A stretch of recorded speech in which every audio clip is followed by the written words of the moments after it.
하겠습니다. 창세기 26장 12절로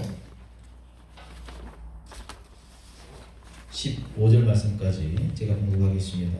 이삭이 그 땅에서 농사하여 그 해에 100배나 얻었고 여호와께서 복을 주심으로 그 사람이 창대하고 왕성하여 마침내 거부가 되어 양과 소가 때를 이루고 종이 심이 많으므로 블레셋 사람이 그를 쉬게 하여 그 아버지 아브라함 때에 그 아버지의 종들이 반 모든 우물을 막고 흙으로 메웠더라. 아멘. 흉년 가운데에 100배의 오늘 복이라고 하는 그러한 제목으로 말씀의 은혜를 나누고자 합니다. 요즘 시대를 살아가면 참 어렵고 힘든 시대라고 하죠. 힘들고 어렵고 또 코로나 시국을 겪으면서 교회도 우리 성도들도 그리고 사업장들도 자영업자들도 또 혹은 직장인들도 모든 국민들이 다 어려운 흉년의 때를 오늘 지내고 있습니다. 그리고 아직 그것이 다 회복이 되어지지 않았습니다. 오늘 우리가 살아가면서 과연 이와 같은 흉년의 때를 만나게 되어졌을 때에 우리는 어떠한 삶을 살아가야 될 것인가, 또 어떠한 모습으로 오늘 이것을 극복해 나갈 것인가, 이거에 대해서 우리는 고민을 하게 되어집니다. 저는 이 말씀을 보면서 오늘 하나님께서 이삭에게 오늘 그 방법을 가르쳐 주신 것을 오늘 보게 되어집니다. 오늘 본문에 있는 말씀을 보게 되어지면 이삭이 그 땅에 농사하여 이렇게 말씀하고 있습니다. 그 땅은 어떤 땅인지 오늘 앞절을 보면은 나와 있습니다. 26장 1절에 보니까 아브라함 때에 첫 흉년이 들었더니 그 땅에 또 흉년이 들매 이삭이 그랄로 가서 블레셋 왕 아비멜렉에게 이르렀더니 이렇게 말씀하고 있습니다. 그 땅은 어떤 땅이냐? 흉년이 든 땅이다. 그 얘기예요. 흉년이 든 땅이다. 오늘 우리가 살아가면서 상식적인 것이 있고 비상식적인 것이 있습니다. 흉년이 들었을 때의 상식적인 것은 무엇이냐? 흉년을 피해서 흉년이 없는 곳으로 가는 것이 상식적인 것입니다.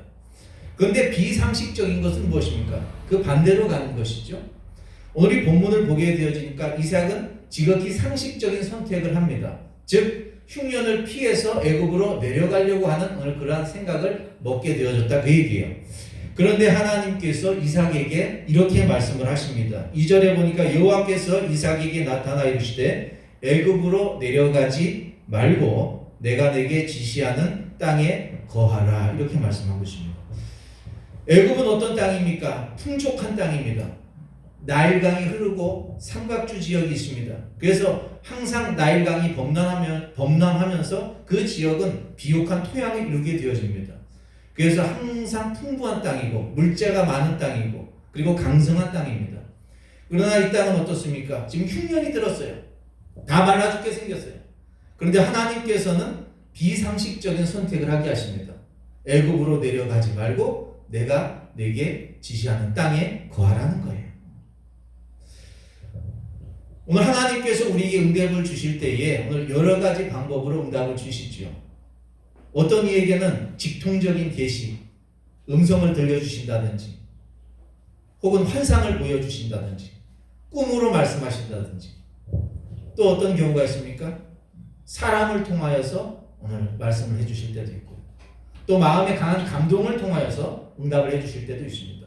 또 때로는 하나님께서 침묵하실 때 그 침묵 자체가 하나님의 응답인 경우도 있습니다. 그리고 하나님의 말씀을 통하여서 말씀을 묵상할 때에 하나님이 응답을 주실 때도 있습니다. 여러 가지 방법으로 응답을 주실 때가 있습니다. 또한 어떤 방법으로 응답을 주실 때가 있느냐? 환경을 통하여서 하나님이 응답을 주실 때가 있습니다. 환경을 통하여서. 지금 이삭은 환경을 통하여서 하나님이 이끄시는 그러한 과정을 경험하게 되어지는 거예요. 그래서 이삭이 어떻게 합니까? 그 말씀에 순종합니다. 그 말씀에 순종해요. 오늘 그 말씀이 오늘 읽은 본문에 있는 말씀이에요. 오늘 그 말씀을 순종하여서 그 땅에서 거하게 되어집니다. 그런데 여기서 제가 성경을 읽으면서 오늘 한 가지 대단하다라고 하는 것은 무엇이냐면 이삭이 그 흉년이 든 땅에서 농사를 지었다는 거예요. 농사를 지었다는 거예요. 아브라함의 가정은 대대로 무엇을 했습니까? 목축을 했잖아요. 양과 소와 여러 가지 오늘 짐승들을 키웠잖아요. 그렇게 하면서 이주를 해왔던 오늘 그러한 가정인데 한 번도 지어보지 않은 농사를 지었다는 거예요. 농사를 지었다. 제가 농사를 시골에서 이렇게 아버지하고 함께 지어봤던 적이 있는데 농사 짓기가 참 어렵습니다. 그래서 농사를 짓는 사람들을 농사꾼 이렇게 이야기합니다. 꾼자가 붙으면 그 분야에서 전문가라는 의미예요. 나무를 잘하는 사람을 뭐라고 얘기합니까? 나무꾼 이렇게 이야기합니다. 이야기 잘하는 사람을 만담꾼 뭐 이렇게 이야기하죠. 그래서 이 꾼자가 붙는다라고 하는 것, 장사를 잘한다. 이게 어떻게 보면 비하시키는 말인 것 같지만 오늘 이 사람의 오늘 분야에서 최고라는 얘기예요. 장사꾼 이런 얘기를 보죠. 그만큼 농사짓기가 어려운 것인데 흉년이 들었어요. 흉년이 들었어요. 블레셋 사람들도 오늘 농사를 짓지 못하는 그러한 상황 가운데서 이삭은 농사를 지었어요. 그런데 놀라운 역사가 나타났죠. 하나님께서 그 땅에서 농사를 지었는데 몇 배의 복을 주셨다? 100배의 복을 주셨다. 100배의 복을 주셨다. 이 얘기는 어떻게 보면 수치적으로 1000배가 되어질 수도 있고 10,000배가 되어질 수도 있는 거예요. 즉 농사꾼도 흉년이 들어서 농사를 망치는 그러한 상황 가운데서 농사를 한 번도 지어보지 않았던 이삭이 농사를 지어서 100배를 거뒀다. 전문가들도 프로들도 다 망하는데 이삭은 이와 같은 복을 받았다. 놀라운 일이죠. 놀라운 일이죠. 그래서 사람이 살아가면서 인간의 힘으로 능으로 열심히 노력해서 되어지는 수준이 있고 그 이상 하나님께서 복을 주셔야 되어지는 오늘 그런 수준이 있는 거예요. 오늘은 열심히 지식을 구하고 또 지혜를 구합니다. 또 경험을 합니다. 그러나 그러한 지식이나 그러한 지혜나 그러한 경험이 오늘 우리를 절대로 성공시키지 못합니다. 힘이 센 코끼리가 있어요. 사람보다 훨씬 더 코끼리가 힘이 세지만 그 코끼리는 사람의 오늘 명령에 따라서 움직이게 되어져 있습니다. 힘으로 따지면 코끼리를 이길 수 있습니까? 없습니까? 없어요. 그런데 그 커다란 코끼리를 사람이 짝대기 하나를 가지고 이리저리 왔다 갔게 하고 나무도 들게 하고 일을 하게 하고 이것이 무엇입니까? 코끼리는 힘만 세지 뭐가 없어요? 지혜가 없어요. 지혜가 없어요. 그런데 이 지혜로운 것보다 더 위대한 사람이 있습니다. 그것은 바로 무엇입니까? 복이 있는 사람입니다. 복이 있는 사람. 저는 이 말씀을 보면서 그렇구나. 내가 아무리 잘나고 내가 아무리 뛰어나고 내가 아무리 열심히 노력해도 하나님께서 하늘의 문을 여시지 않으면 농사를 지을 수 없듯이 하나님께서 나에게 복을 여시지 아니하시면 복을 내리시지 아니하시면 내가 하는 일이 형통할 수 없구나 라는 사실을 깨닫게 되어졌던 것이죠. 오늘 이 시간에 저와 여러분들의 수고로 여러분들의 노력으로 여러분들의 오늘 지혜나 지식이나 경험으로 해봤지만 되어지지 않습니까? 하나님이 주시는 복을 누리시기를 예수님의 이름으로 간절히 축원을 드리겠습니다. 그래서 오늘 본문 말씀을 보면 여호와께서 복을 주심으로 이렇게 말씀하고 있어요. 복을 주심으로. 이삭이 복을 구했던 것이 아닙니다. 복을 하나님께서 주셨다는 겁니다. 뭐 했을 때에? 하나님의 말씀에 순종했을 때에. 순종했을 때. 어떠한 복을 주셨습니까? 그 사람이 창대했다 그랬습니다. 그 사람이 왕성했다 그랬습니다. 그리고 마침내 뭐가 됐다? 거부가 됐다 이렇게 말씀하고 있습니다. 아브라함의 가정은 원래부터 윤택한 가정이었고 어느 정도 부를 축적하고 있는 어느 그런 족장 집안이었어요. 그런데 이제는 족장의 수준이 아니라 뭐가 되게 하셨다? 거부가 되게 하셨다. 무엇을 통해서 알 수 있습니까? 블레셋 왕 아비멜렉이 너희가 나보다 강성한즉 우리를 떠나라 라고 오늘 이야기할 정도로 블레셋은 나라였습니다. 아브라함의 가정은 족장입니다. 한 부족이 무엇보다 더 강하게 되어졌습니까? 나라보다도 더 강하게 되어졌습니다. 아비멜렉이 떠나라는 거예요. 떠나라는 거예요. 이 거부라고 하는 것은 바로 그와 같은 것이죠. 우리나라에 거대한 오늘 기업들이 있습니다. 오늘 그것이 거부죠. 그 말 한마디에 왔다 갔다 돈이 하죠. 일론 머스크라고 하는 오늘 유명한 오늘 부자가 있습니다. 테슬라라고 하는 자동차 회사의 회장이고 그리고 페이스북을 인수했죠. 스페이스 A라고 하는 오늘 그런 우주 사업을 합니다. 어느 정도 수준의 그 우주 사업이 올라가 있는지 아십니까? 지금 우리나라는 누리호 발사해서 위성 띄웠다고 우주의 강국에 이제 우리가 들어갔다 이렇게 좋아하지만 그 스페이스 A의 어느 프로젝트는 그 로켓에다가 위성을 싣고 쏘아 올립니다. 그리고 그 위성을 어떻게 합니까? 달 궤도까지 올려놓고 그 로켓가 다시 거꾸로 빠꾸를 해가지고 백을 해서 발사했던 그 장소까지 돌아와요.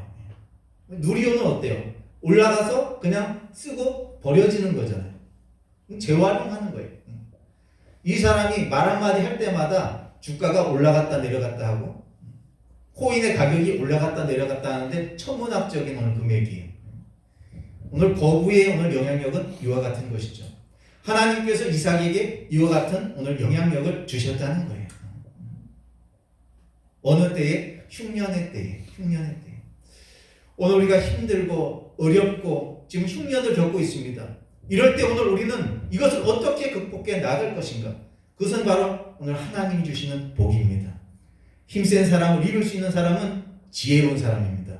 그러나 지혜로운 사람이 당하지 못하는 사람은 복이 있는 사람입니다. 오늘 저와 여러분들이 하나님이 주시는 복을 누릴 수 있는 오늘 믿음의 권속들이 다 될 수 있기를 예수님의 이름으로 간절히 축원을 드리겠습니다. 환경이 어렵고 힘들었지만 오늘 이와 같은 환경 속에서 오늘 이삭은 거부가 되어지고 복을 받는 오늘 사람이 되어질 수 있었다는 거예요. 이렇게 거부가 되어지니까 뭐가 옵니까? 시기질투가 막 찾아오죠. 이삭이 판 우물을 막 메꾸죠. 아브라함 때 팠던 우물들을 막 메꾸죠. 그러나 이삭은 오늘 거기에 굴하지 않았습니다. 군자는 대로행이라는 그런 옛말도 있잖아요. 굴하지 아니하고 꿋꿋하게 나갑니다.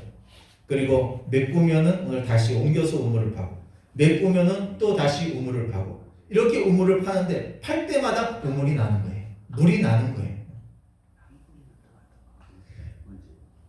이삭의 종들이 골짜기를 파서 샘 분원을 얻었더니 그랄 목자들이 와서 이삭과 다투고 이삭의 목자가 다투니까 오늘 거기서 이름을 에색이라 이렇게 부릅니다. 또 우물을 파니까 그 이름을 또 다퉈요. 그러니까 신나라 그렇게 불렀습니다. 이삭이 거기서 옮겨서 또 다른 우물을 팠더니 거기서는 다투지 않겠다 그랬습니다. 오늘 그것이 바로 22절의 르호봇입니다. 르호봇. 하나님께서 오늘 환경을 통하여서 이삭을 어디까지 올라가게 하시는 거예요? 르호봇까지 올라가게 하시는 거예요.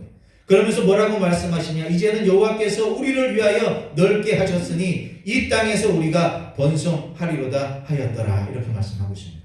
하나님께서 흉년 가운데서도 그 흉년에 든 땅에 오늘 이삭을 머물게 하셨던 이유는 바로 무엇입니까? 르호봇의 복을 주시기 위함이었다는 사실이에요. 오늘 우리가 어떤 환경 속에서 살아가든지 오늘 우리가 신앙의 길을 잃지 아니하고 믿음의 길을 잃지 아니하고 하나님의 말씀에 순종하면 하나님께서 우리에게 르호봇의 은혜를 허락하여 주신다는 사실이죠. 그리고 이 르호봇에서 이삭이 어디로 올라갑니까? 부엘세바로 올라갑니다. 축복의 절정이죠. 부엘세바는 어떤 뜻입니까? 7개의 우물이라는 뜻입니다. 언약의 우물이라는 뜻입니다. 하나님께서 결국 이삭을 흉년의 땅에 머물게 하셨던 이유는 바로 무엇입니까? 르호봇을 거쳐서 부엘세바의 은혜까지 누리게 하시기 위함이었다는 사실이에요. 오늘 우리가 이 걸어가는 오늘 과정들이 오늘 이 환경들이 우리를 이렇게 열악하게 만든다고 할지라도 우리가 하나님의 말씀에 순종하고 하나님의 인도하심을 따라서 나아가게 되어진다면 우리는 르호봇으로 향하여 나가게 되어지고 부엘세바의 은혜와 축복을 누리게 되어질 줄 믿습니다. 오늘 어렵고 힘든 이 상황을 살아가는 저와 여러분들이 오늘 이와 같은 하나님의 은혜, 르호봇의 은혜와 부엘세바의 은혜, 흉년 가운데에 100배의 복을 받는 은혜가 넘칠 수 있는 복된 삶이 되시기를 예수님의 이름으로 간절히 축원을 드리겠습니다. 감사합니다.